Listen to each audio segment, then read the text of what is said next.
व नूरा आइनिना व मुख्तारना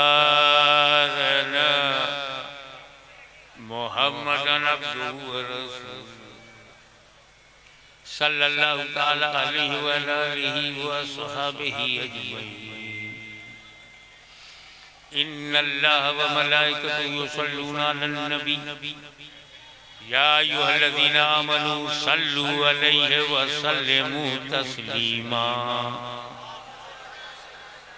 अल्लाहुम्मा सल्लि अला सय्यिदिना मौलाना मुहम्मदिन व अला आलि सय्यिदिना मौलाना मुहम्मदिन व बारिक वसल्लिम कमा तुहिब्बु व तुर्ज़ा अन तुसल्ली अलैहि सलातन व सलामन अलैका या रसूलल्लाह।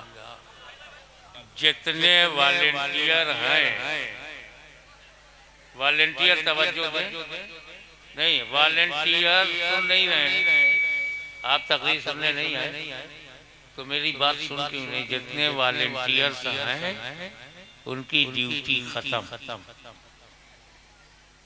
उन्हें जगह मिले तो बैठें, खड़े रहें या घर चले जाएं। ये बम्बई है, आमची मुंबई।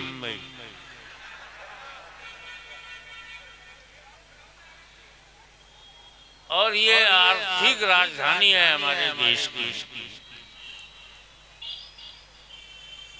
यहाँ मार्केट में लेटेस्ट माल की वैल्यू है।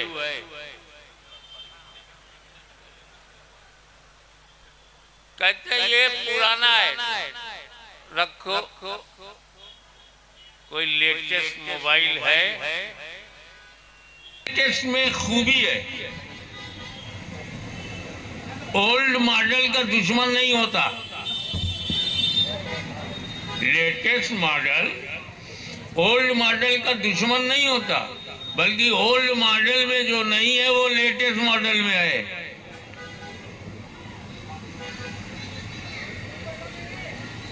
ऐसे ही रिलीजियन है, ओल्ड रिलीजियन आदम अलैहिस्सलाम लेकर आए, और लेटेस्ट रिलीजियन रसूल पाक लेके आए। अब लेटेस्ट के होते हुए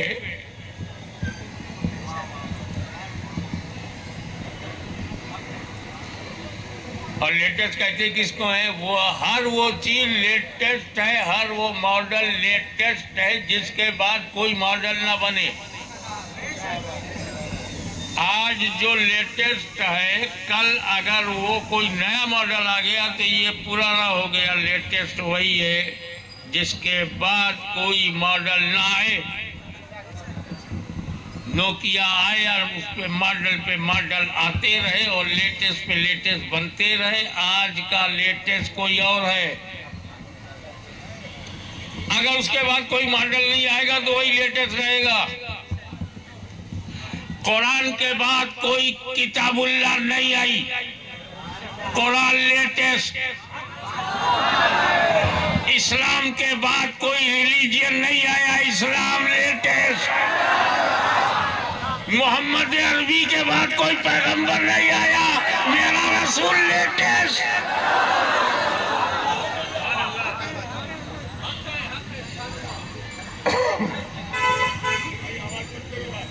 करने दो, आप कौन है आवाज रोकने वाले?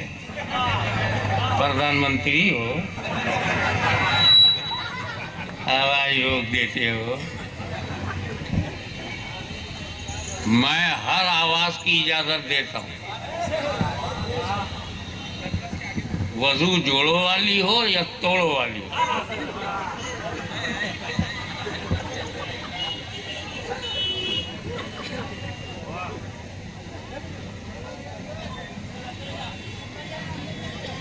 अब कुरान एक किताब है,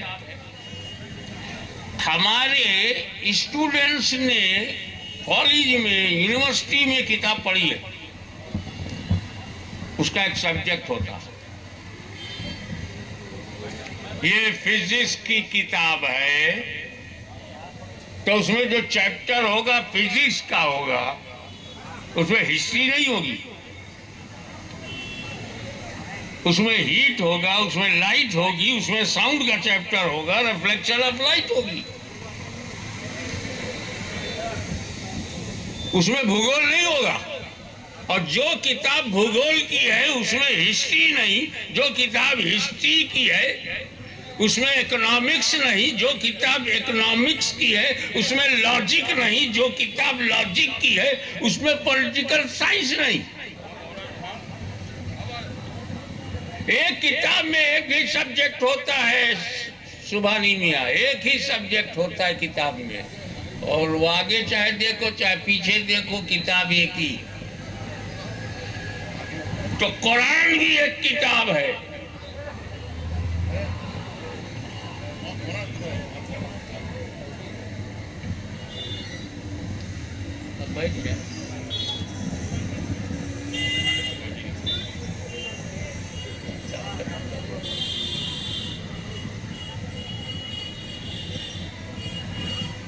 और कोई डिस्टरबेंस हो तो कर लीजिए, फिलअप कर लें।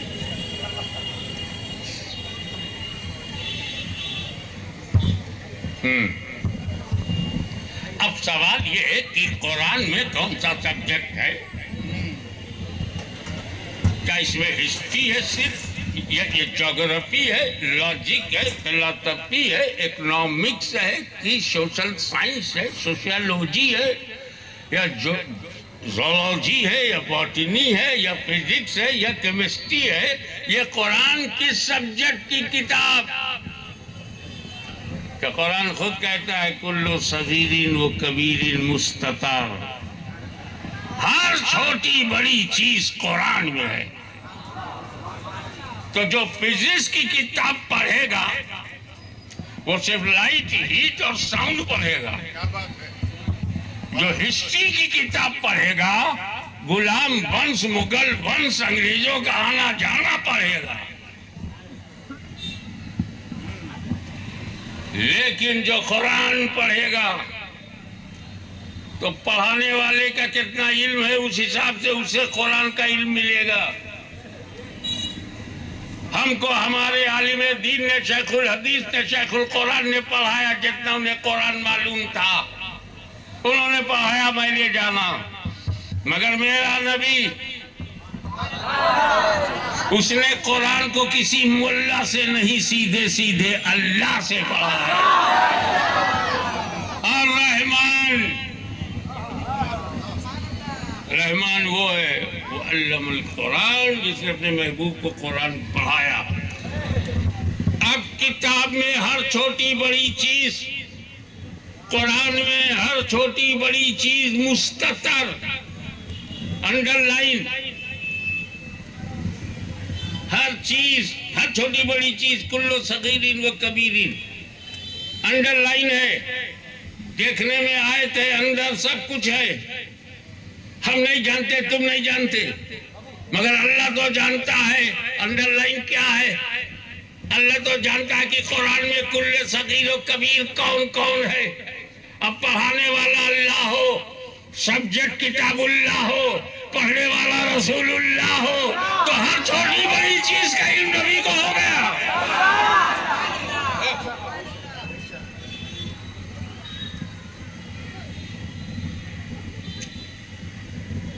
मैं अल्हम्दुलिल्लाह दुनिया के 5 महाद्वीप में जा चुका हूँ। I visited all 5 big continents of the world, so many countries, मगर मुझे ईसाई तो मिले, इंजील का हाफिज नहीं मिला। मुझे फलस्तीन में यहूदी तो मिले, तौरेत का हाफिज नहीं मिला। मैंने सोचा कोई तो हाफिज है, तो रहनुमाई हो गई। तौरेत का हाफिज, इंजील का हाफिज, ज़बूर का हाफिज आम आदमी नहीं होगा।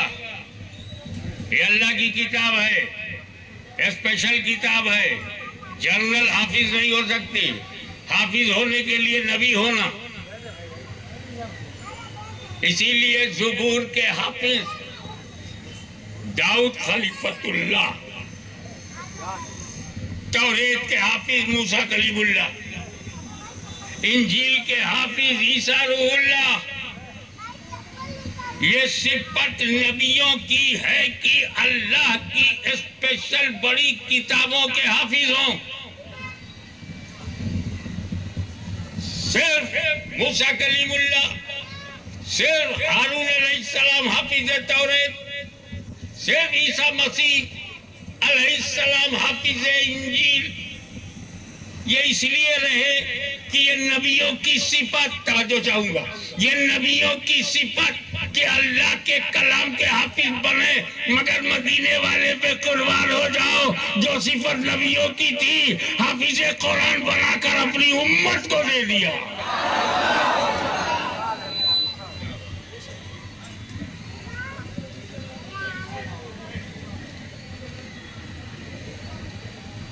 कोई किताब ये चैलेंज नहीं करती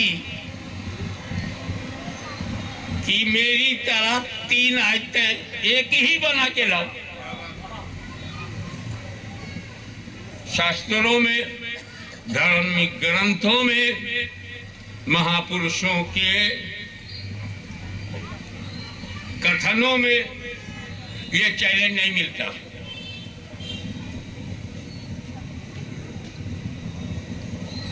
एक सब्जेक्ट पर 100 किताब मिल जाएगी। जन्मभूमि से लंका तक की किताबें सैकड़ों मिल जाएंगी, लेकिन 1400 बरस गुजर गए, दूसरा कुरान कोई बना ना सका। कोई एक आदमी नहीं लिख पाया, क्योंकि बंदे ने लिखा हो तो बंदा बढ़ाए। ये किताब किसी आलिम की लिखी नहीं, अल्लाह का कलाम है। सही बात, क्या बात। रही बात डरो मत, डरो मत, समझो। 4 बड़ी किताबें हैं, कुरान, इंजील, ज़बूर, तौरेत। इसमें अफजल किताब कौन सी है? कैसे? अरे चाहे तौरेत हो, इंजील हो, ज़बूर हो, 2-3 हो, अल्लाह का कलाम है। कुरान भी अल्लाह का कलाम है। अल्लाह का कलाम अल्लाह के कलाम से बड़ा कैसे होगा? क्या बात है। मुकाबला करना तो किसी और जात को सामने लाओ। क्या बात है। एक ही जात का कलाम उसी की जात से अफजल है। हाशमी की तकरीर हाशमी की तकरीर से बड़ी है। हाशमी की तकरीर से छोटी है। अबे छोटी कहना है तो शेखुल इस्लाम से मुकाबला कर। उन्हें छोटी तकरीर वाला कहना है तो मुहद्दिस आज़म से मुकाबला कर। शेखुल इस्लाम की तकरीर शेखुल इस्लाम की तकरीर से अफजल है। अल्लाह का कलाम अल्लाह के कलाम से अफजल है। What do you say? मैंने कहा बोलता दिशा बदलती है तो दशा बदल जाती। तुम्हारी दिशा अल्लाह पे है कि देने वाला अल्लाह है। तौरेत का देने वाला अल्लाह है, ज़बूर का देने वाला अल्लाह है, इंजील का देने वाला अल्लाह है, कुरान का देने वाला अल्लाह है। जब देने वाला एक ही तो छोटा बड़ा कैसे? हम सुन्नियों की नजर देने वाले के साथ साथ लेने वालों पे भी है। जब ज़बूर दिया तो लिया दाऊद खलीफतुल्लाह ने, तौरेत दिया तो लिया मूसा कलीमुल्लाह ने, इंजील दिया तो लिया ईसा रूहुल्लाह ने, और जब कुरान दिया तो लिया मोहम्मदुर रसूलुल्लाह।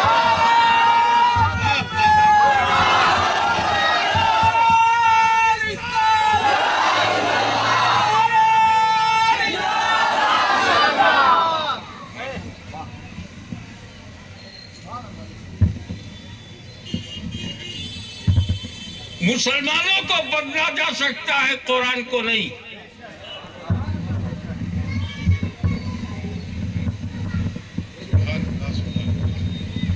ये घबराना मत, कुरान बदला जाएगा। यजीद नहीं बदल पाया,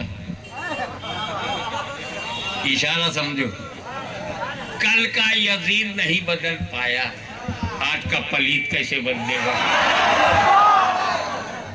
नहीं बदलता। Nobody can change Holy Quran. Nobody can change. मस्जिद पे कब्जा कर लोगे, कुरान पे नहीं। हमारी लिंचिंग हो सकती है, कुरान की नहीं।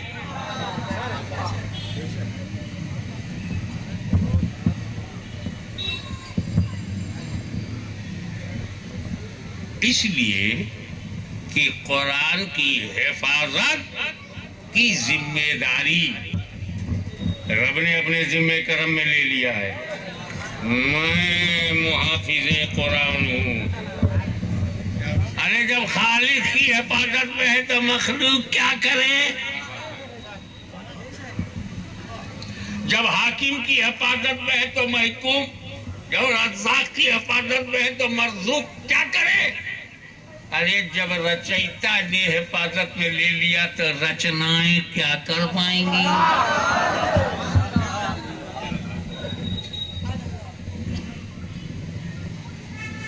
और दूसरी बात, बदला भी नहीं जा सकता। क्या बात?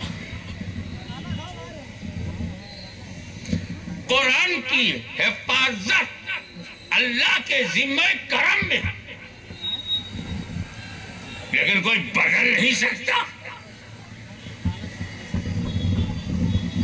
अल्लाह का कलाम है, नहीं बदल सकता। अल्लाह का कलाम तो तौरेत भी था, अल्लाह का कलाम इंजील, अल्लाह का कलाम ज़बूर, कैसे बदल गए? क्या बात है? अल्लाह का कलाम कुरान है, कैसे नहीं बदल सकता? तो बताओ अंदर की बात। मूसा अलैहिस्सलाम ने जब तौरेत दिया था तो सिर्फ तौरेत दिया था, अहले बैत नहीं दिया।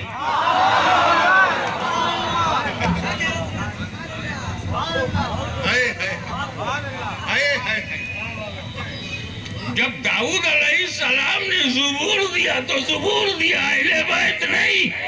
ईसा मसीह के बाद तो अहले बैत थे ही नहीं। मगर मेरे नबी ने जब कुरान दिया तो साथ में अहले बैत भी।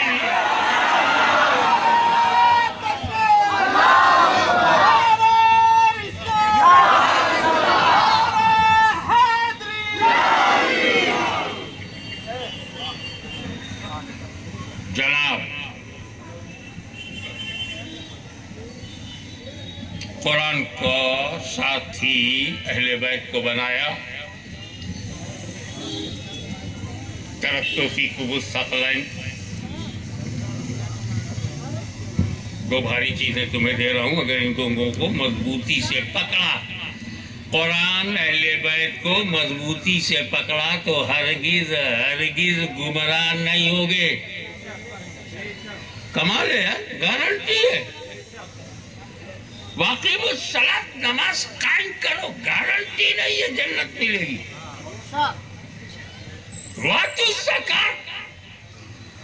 ज़कात दो, गारंटी नहीं है। अल्लाह कबूल कर ले उसका फजल है, रद्द कर दे तो उसका अदल है। You can't do anything against Allah Almighty। और यहाँ कुरान और अहले बैत के साथ रहोगे तो गारंटी है हरगिज हरगिज गुमराह नहीं होगी। तो अगर दहिसर और कुर्ब और जवार और अक्खी बंबई में पूरे महाराष्ट्र में अगर कोई गुमराह मिला, हम समझ जाएंगे या तो इसने कुरान छोड़ा है या अहले बैत से पंगा लिया है।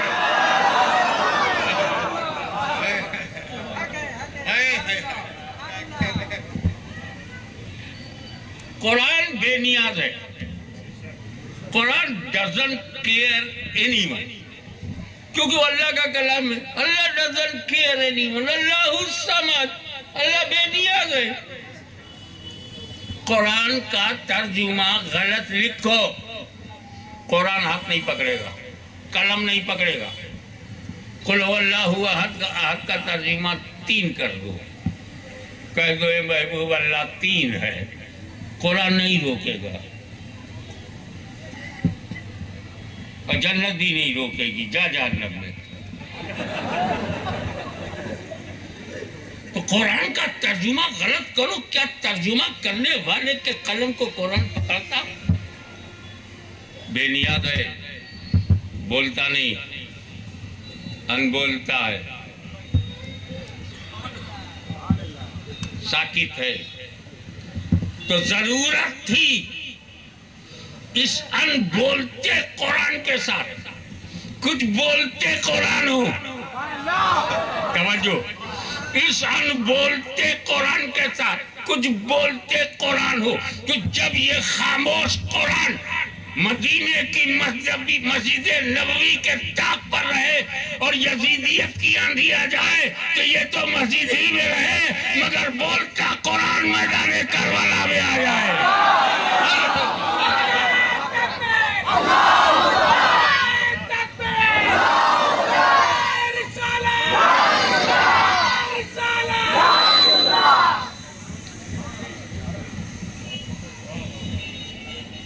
इसलिए जब रूह कुरान पर अटैक किया तो बाबुल इल्म अलीउल मुर्तजा मुश्किल कुशा शेरे खुदा करमल्लाह वजहुल करीम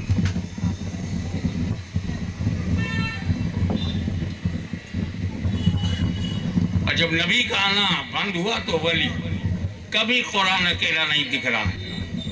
कुरान एक नबी, कुरान अली, कुरान हसन, कुरान हुसैन, कुरान इमाम ज़ैनुल अब्दीन के साथ, इमाम मोहम्मद बाक़िर के साथ, इमाम जाफर सादिक के साथ, इमाम मूसा रज़ा के साथ, मूसा कासिम के साथ, अस्करी के साथ, गौसे आज़म के साथ, गरीब नवाज के साथ, मखदूम सेमलानी के साथ। तो जब तक कुरान है अहले बैत रहेंगे और जब तक फातिमा की औलाद है भारत के मुसलमान रहेंगे।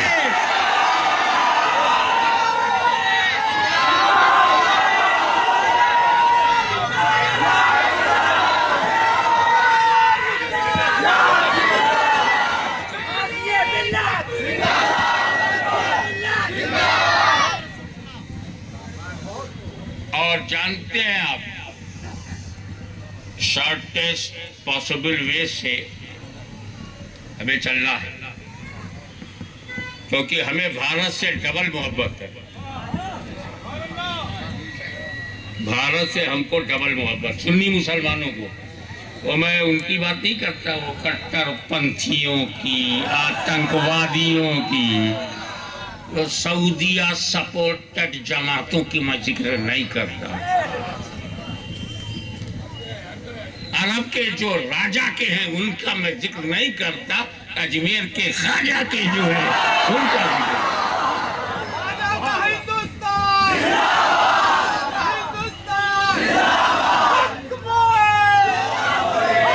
अरे देखो भैया, पहला नबी बशरियत के लिबास में, मानव रूप में, ह्यूमन स्ट्रक्चर में जो धरती पर आया उसे आदम अलैहिस्सलाम कही।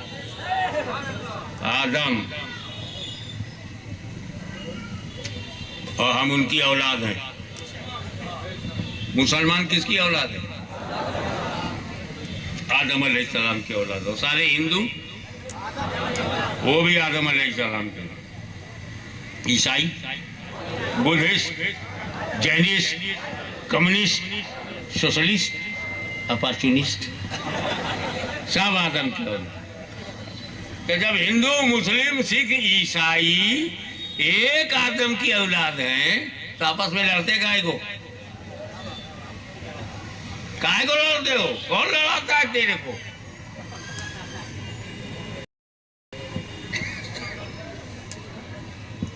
जो पैदा हुआ है उसका दादा कौन है?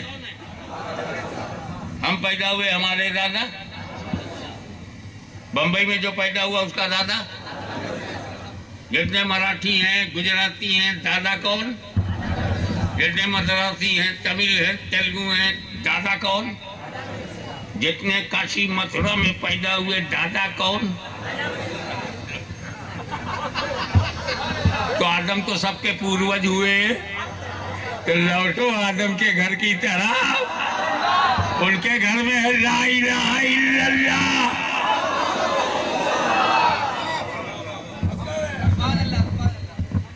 और आदम ने धरती पर जब पहला कदम रखा तो हमारा भारत आज तो सिकुड़ गया है, लेकिन यार जब मुल्कों में बटा नहीं था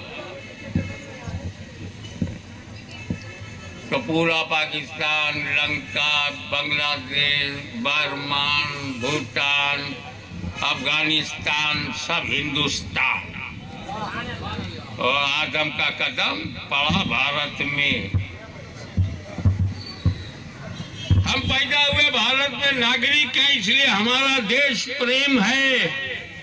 और दूसरा कारण ये है कि आदम के चरणों को जिस मिट्टी ने चूमा वो मिट्टी भारत की है।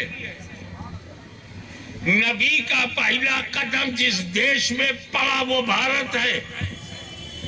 और जब नबी के हम मानने वाले, चाहने वाले हैं, तो उन्हीं के चरणों के प्रताप से हम बोलते हैं मेरा भारत महान। ना आदम का कदम होता, ना अल्लाह का करम होता। एक बात और बोल के आगे बढ़ जाऊं। आदम अलैहिस्सलाम ने जब अपने चरणों से भारत की धरती को महानता दी, सर्वश्रेष्ठ धरती बनाया, उनके पैर से जो मिट्टी लग गई उस मिट्टी का मुकद्दर सुरैया से भी ज्यादा बुलंद। मैं क्यों न कहूं मेरा भारत महान। और एक ऊंची बात बोलूं, जब आदम ने पहला कदम भारत की धरती पर रखा तो अकेले नहीं थे। उनके जिस्म अतहर में नूरे मोहम्मदी भी था।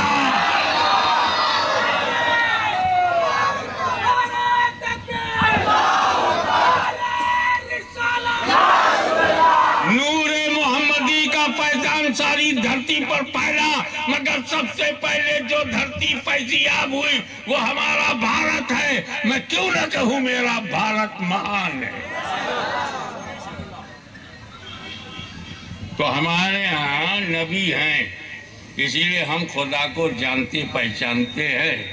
उनकी मजबूरी हम समझते हैं कि उनके पास सब है, नबी नहीं है। पर नबी जानते थे कि एक नबी के जाने के बाद कहीं उम्मत गुमराह ना हो जाए, कहीं भटक न जाए, कहीं फिसल न जाए, कहीं बदअकीदा ना हो जाए। तो फरमाया मैं कुरान को तला नहीं दूंगा तौरेत की तरह, बल्कि अहले बैत भी दूंगा। नबी, अली,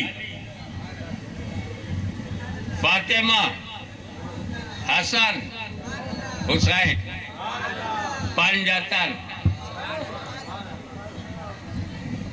मगर हमारी पहचान ये नहीं है। हम इसे मानते हैं। हमारी पहचान क्या है? दो को मान, दो पंजतन। अहले सुन्नत के पास डबल पंजतन है। नबी, अली, फातिमा, हसन, हुसैन। घर से पंजतन। नबी, सिद्दीक, फारूक, उस्मान, अली, डर से पंजतन। न नबी का घर छोड़ेंगे, नबी का दर छोड़ेंगे। वो बड़े बदकिस्मत लोग हैं कि एक पंजतनी हैं। हम सुन्नी मुसलमान डबल पंजतनी हैं। लिहाजा बम्बई के एक पंजतनियों हमारा एहतराम करो, हम डबल पंजतनी हैं। और एक बात बोले बगैर रहूंगा नहीं। नबी, अली, फातिमा, हसन, हुसैन। नबी, अली, नबी, सिद्दीक, फारूक, उस्मान, अली। मौला अली मुश्किल कुशा तुम पर मेरे माँ बाप कुर्बान। क्या पंजतन में भी अली, उस पंजतन में भी अली।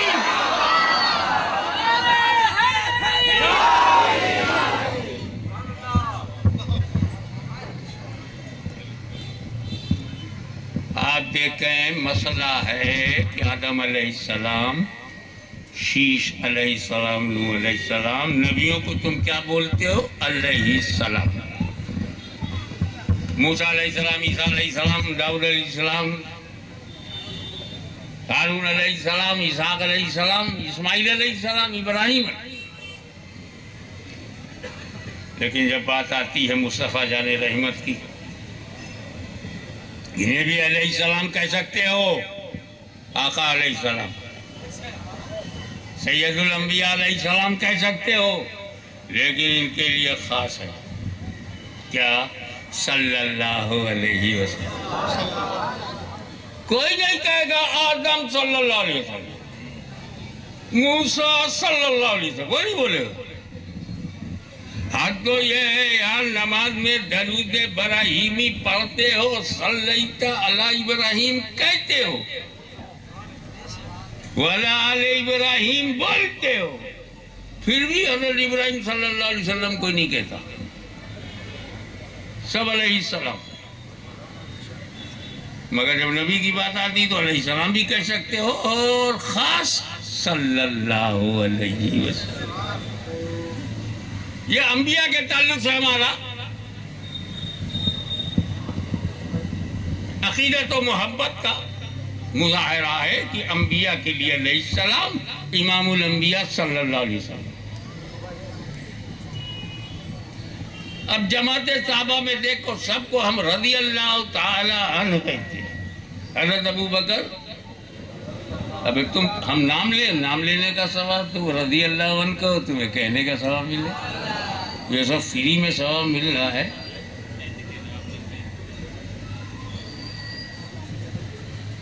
हज़रत उमर, हज़रत सलमान, हज़रत बूज़र, हज़रत साद बिन अबी वक़ास, सारे साहबा। लेकिन जैसे ही मौला अली का नाम आता है, इन्हें भी रज़ी अल्लाह ताला कह सकते हैं, कहते भी हैं। लेकिन एक खास है जो अली के साथ है, करमल्लाहु वजहुल करीम।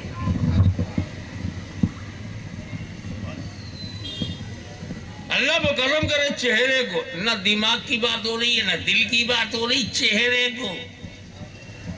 फेस ऑफ अली, चेहरे अली मुर्तजा। अबे चेहरे में कौन सी खास बात है जिसके लिए तुम कहते हो करमल्लाहु वजहुल करीम? वजहुल करीम, वजह चेहरा। ये समझने के लिए तुम्हें देखना पड़ेगा मौला अली की तर्ज़े जिंदगी।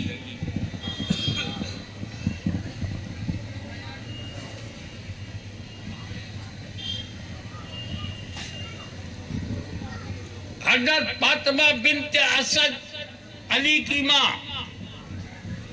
तवाफ में मसरूफ, मुझे नहीं मालूम 3 हुआ था या 4 हुआ था। जब ने तवाफ, शी फेल्ट लेबर पेन, प्रसव पीड़ा, वो दर्द जो बच्चा जना जाए। मर्दों औरतों की भीड़ में कैसे हो, न देखा आओ न देखा ताओ, काबे का दरवाजा खोला, अंदर घुस गए।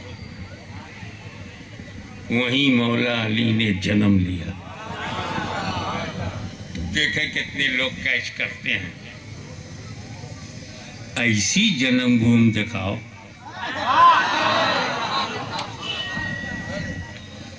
मगर मौला अली कितने ईमानदार थे, कभी उन्होंने दावा नहीं किया काबा मेरा है, मेरी जन्मभूमि।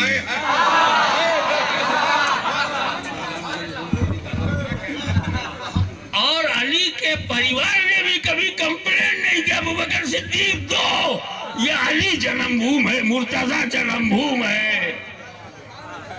ईमानदार लोग ऐसा नहीं करते।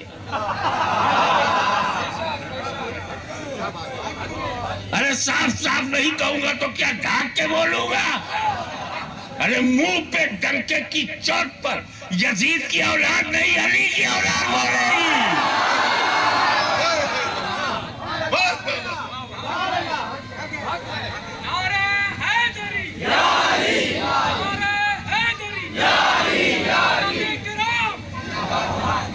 अब जब अली का जन्म हुआ, काबे के अंदर हुआ,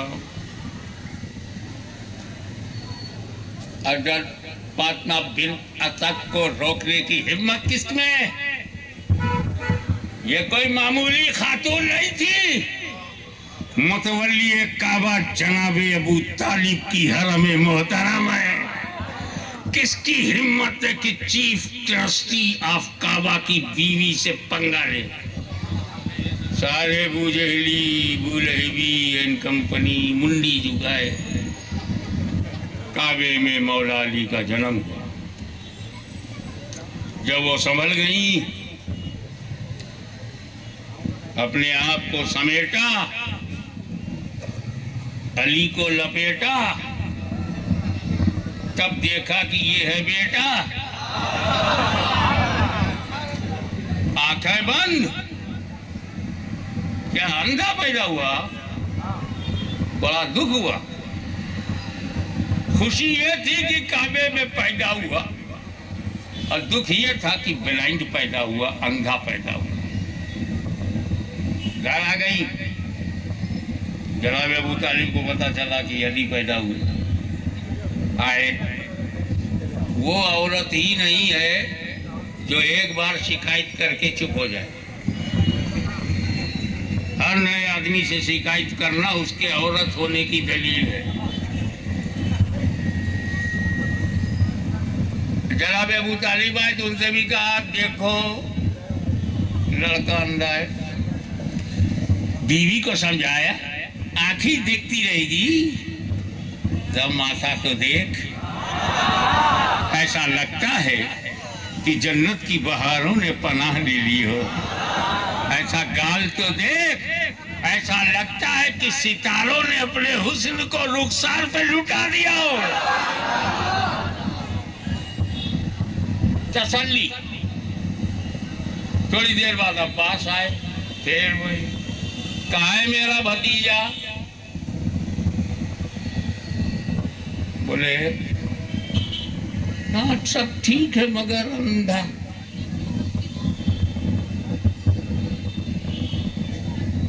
धीरे धीरे होले होले ये खबर मुस्तफा जाने रहमत तक पहुंची। एक दिन, 2 दिन, 3 दिन, आई डोंट नो, काफी दिनों के बाद या दूसरे तीसरे दिन मौला अली की पैदाइश की खबर मुस्तफा जाने रहमत सल्लल्लाहु अलैहि वसल्लम को हुई। काशाले नबूवत से चल पड़े। चचा अबू तालिब के घर आए। चची जान से कहा,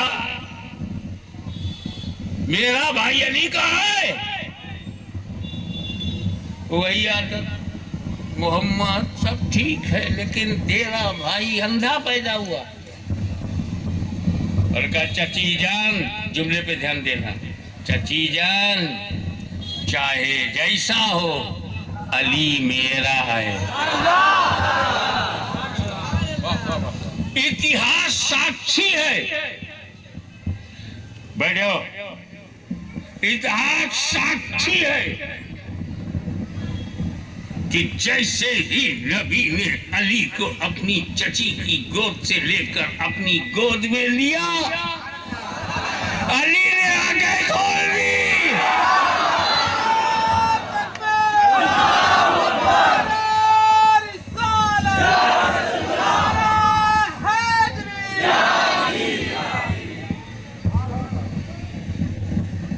क्या मतलब?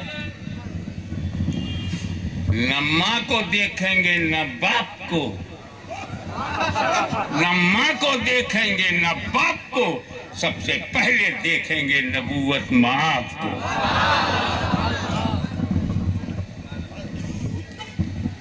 जब नबी का चेहरा सामने आएगा तो तो सबसे पहले पैदा होते ही नबी का चेहरा जिस चेहरे ने देखा, करमल्लाहु वजहुल करीम।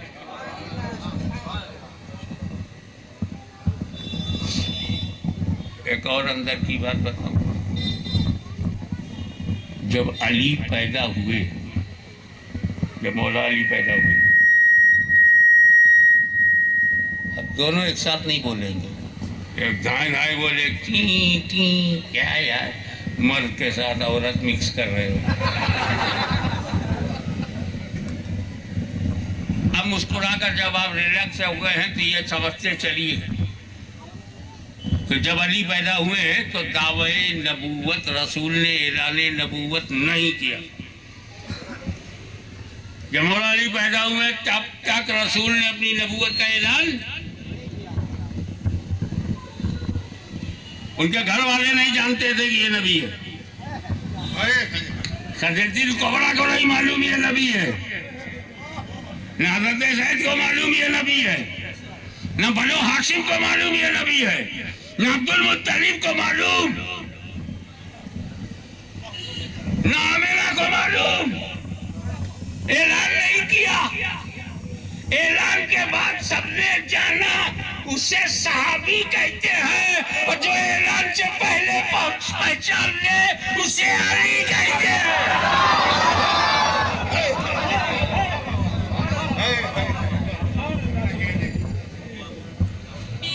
अब सोचो, जब विलादत के वक्त बचपन में मार्फत नबूवत का ये आलम है, तो 55 में मार्फत नबूवत का आलम क्या होगा। अभी हमारे जो कुछ लोग हमको खुशखबरी सुनाए, हजरत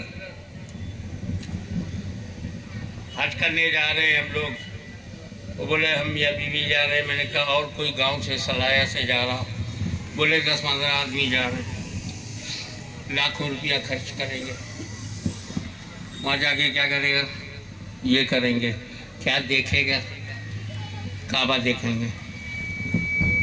क्या जज्बा यार, हम सुन्नी हो, गलाफे काबा देखेंगे, दीवारे काबा देखेंगे, हजरे अस्वद देखेंगे, हतीम देखेंगे, मकाम इब्राहिम देखेंगे।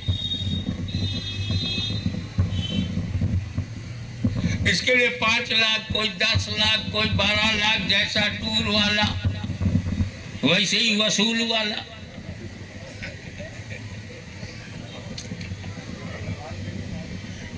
मगर हमारा जज्बा है, या अली मुर्तजा, आपके गुलाम 2 लाख, 5 लाख, 10 लाख खर्च करके काबा देखना चाहिए। सरकार, आप तो अंदर पैदा हुए थे, फ्री में दर्शन हो रहा था, आग बंद क्यों की? फ्री फंड में आग खोलते काबा देखते। हम तो बाहर ही देख के बाहर हो जाते, आप तो अंदर देख के बाहर आते। आग बंद क्यों? आपके गुलाम लाखों रुपया खर्च करके काबा का बाहरी हिस्सा, आपको अंदरूनी हिस्सा मिला देखने को, और आपने जानबूझकर आंखें बंद कर ली। उनका मेरे गुलाम सुन, जब मैंने काबा साफ कर दिया उसके बाद तुझे मिला, 307 को ठिकाने लगाया, जब तत्हीरे हरम, और आज तू जा रहा है तो पाक साहब काबा है, चाहे अंदर से देख चाहे बाहर से। लेकिन जब मैं पैदा हुआ था तो काबे की दीवारें ही नहीं थी, उसमें 360 पत्थर भी थे।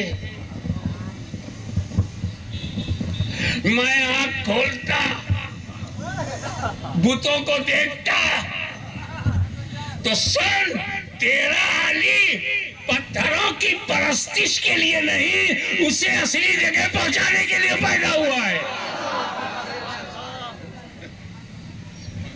यही वजह है, निकाल दिया पत्थर 360। एक और था बाहर हजरे असवद, उसको नहीं निकाला। या रसूल अल्लाह 360 निकल गए, सही जगह पर पहुंचा दिया। ये हजरे असवद जन्नत से आया, ओके, मगर इसको अबू जहल ने चाटा है, इसमें अबू लहब का थूक लगा है। लेटेस्ट पत्थर मंगवा लीजिए जन्नत से जब जिब्रील आए, और संपूर्ण क्रांति, मुकम्मल इनकलाब आए। तो ये हजरे असवद को भी हटाइए, नया पत्थर लगाइए। ऐसा रसूल ने किया, अंदर के पत्थर निकाले और बाहर का पत्थर काला काला पत्थर रहने दिया। क्यों? रसूल यही मैसेज दे रहे हैं कि तेरा नबी पत्थरों का दुश्मन नहीं है। तवज्जो, तेरा नबी पत्थरों का दुश्मन नहीं है। वही हटाए जाएंगे जो पूजे जाते थे, वो नहीं हटेगा जो चूमा जाता था।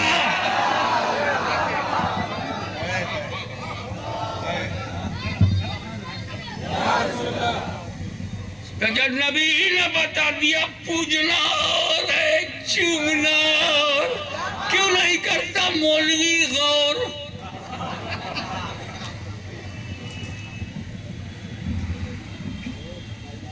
अब बात आइए तो क्लियर कर दूं, चूमना स्वभाव है, चूमना जायज है, चूमना हराम है।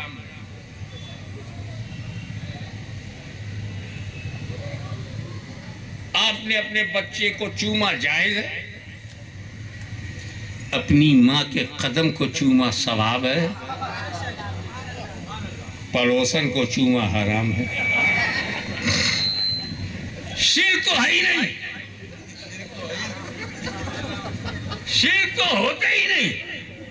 या सवाब होगा या जायज होगा या हराम होगा, शिर्क कैसे? अरे बाबा, अल्लाह को चूम सकते हो? ये हजारों की तादाद में बड़ी डिसिप्लिन से बैठे हो, अल्लाह को चूम सकते हो, छू सकते हो, टच कर सकते हो, बोसा ले सकते हो, तो अल्लाह को चूम नहीं सकते? पक्का बोलो, अल्लाह को चूम नहीं सकते? अरे तकलीफ से जो दीवार के साए में खड़े मेरे भाइयों, अल्लाह को चूम सकते हो? और पीछे वाले बीच वाले बताओ, अल्लाह को चूमा जा सकता है? टाई पक्का डन कर दूं? नहीं चूम सकते? तो फिर जब ये तय हो गया अल्लाह को चूमा नहीं जा सकता, तो ये भी तय हो गया जिसे चूम लेंगे वो अल्लाह हो नहीं सकता।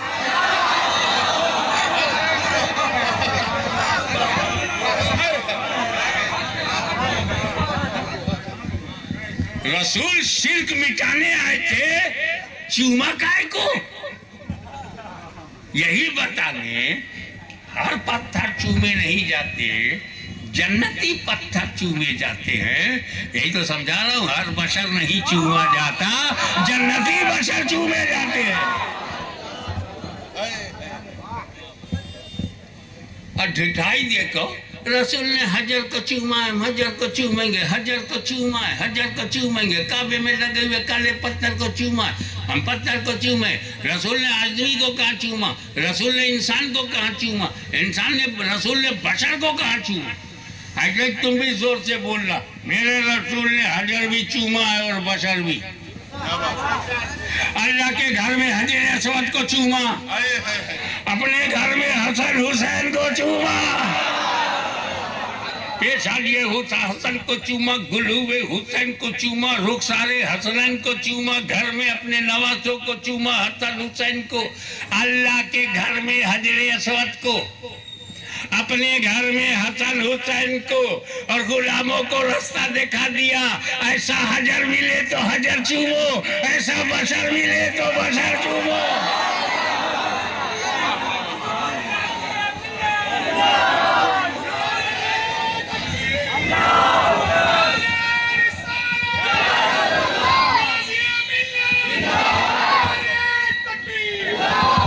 लेकिन मेन समाचार वही है कि जब अदब मेंटेन रहे, हाथ बांध के खड़े रहो, हम कयामगाह पे चले जाएं, तब आके चूमो चाटो, कोई बात नहीं, रास्ते में माफ करो। वाखिर दावाना अनिल हम्दुलिल्लाह।